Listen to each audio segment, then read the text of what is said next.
শ্বাসগুলো নিতে হবে।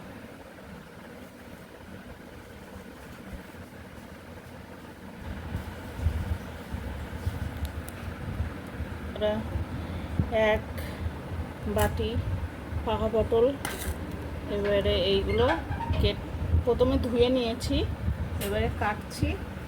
কেটে এই যে ভিতরের শ্বাসগুলো এগুলো সব বার করে নিতে হবে।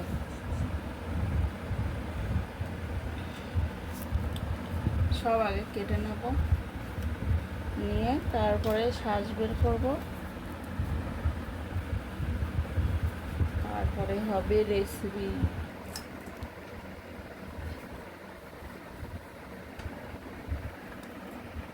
সব কাটা হয়ে গেছে, এবারে সব এরকম করে সব তুলব। এই যে এরকম করে তুলব সব।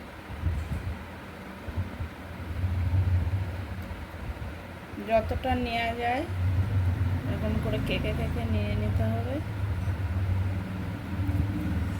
শুধু শ্বাসটুকু লাগবে, খোলাটা ফেলে দেবো, খোলা লাগবে না। এই যে খোলাটা ফেলে দেবো।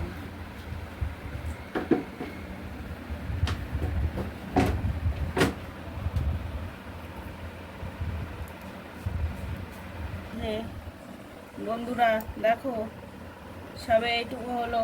এই যে এই খোলা এতটা বাদ গেছে, এখনো এতগুলো করতে হবে, অনেক টাইম লাগে, তাড়াতাড়ি হয় না। আবার পুরোটা করে নিই, তখন আবার দেখাবো।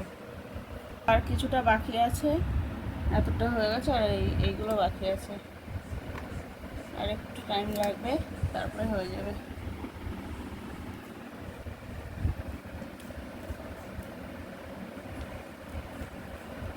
এতগুলো হয়েছে, এক বাটি হয়ে গেছে কমপ্লিট। তারপরে এবারে মশলাপাতি করবো, এখন পরে আবার আসছি। এই যে পেঁয়াজ দিলাম, পেঁয়াজটা একটু হালকা ভেজে নিতে হবে।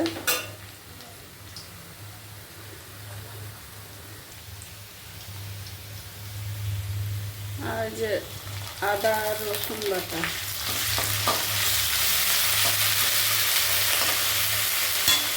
দিয়ে দিলাম টমেটো, লঙ্কা কুচি,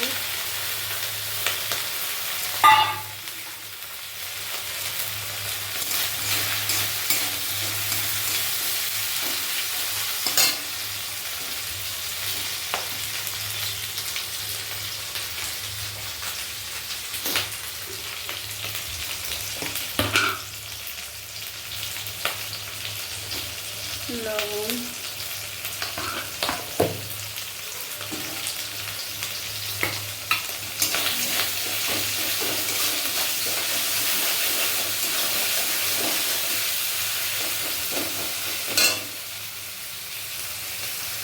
হলুদ,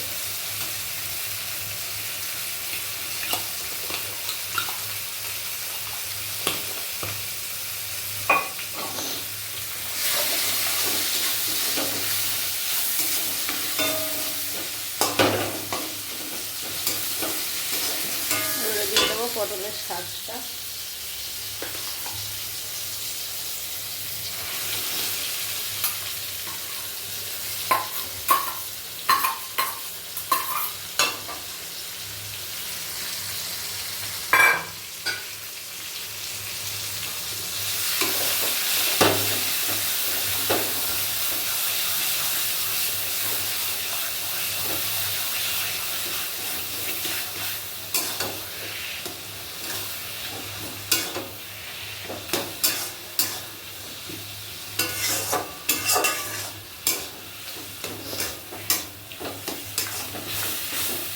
এবারে এটাকে অনেক সময় ধরে কম আঁচ করে দিয়ে কষাতে হবে, কষিয়ে কষিয়ে তারপরে ভাজা হবে, ভালো করে ভাজা ভাজা।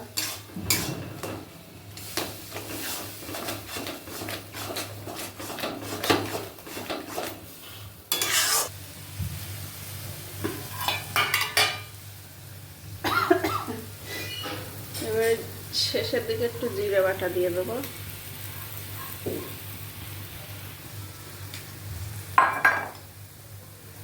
জিরে বাটাটা শেষের দিকে দিলেই ভালো হয়, ভাজা ভাজা হয়ে যাবে। এখন একটু বাকি আছে, এখনো হয়নি, আর একটু টাইম লাগবে।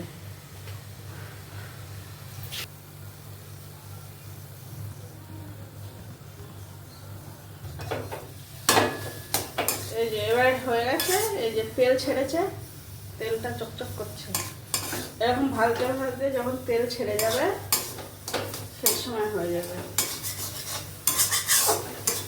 এবারে টেস্ট করার পালা, টেস্ট করে দেখতে হবে কেমন হয়েছে। হয়ে গেছে, এবারে নামিয়ে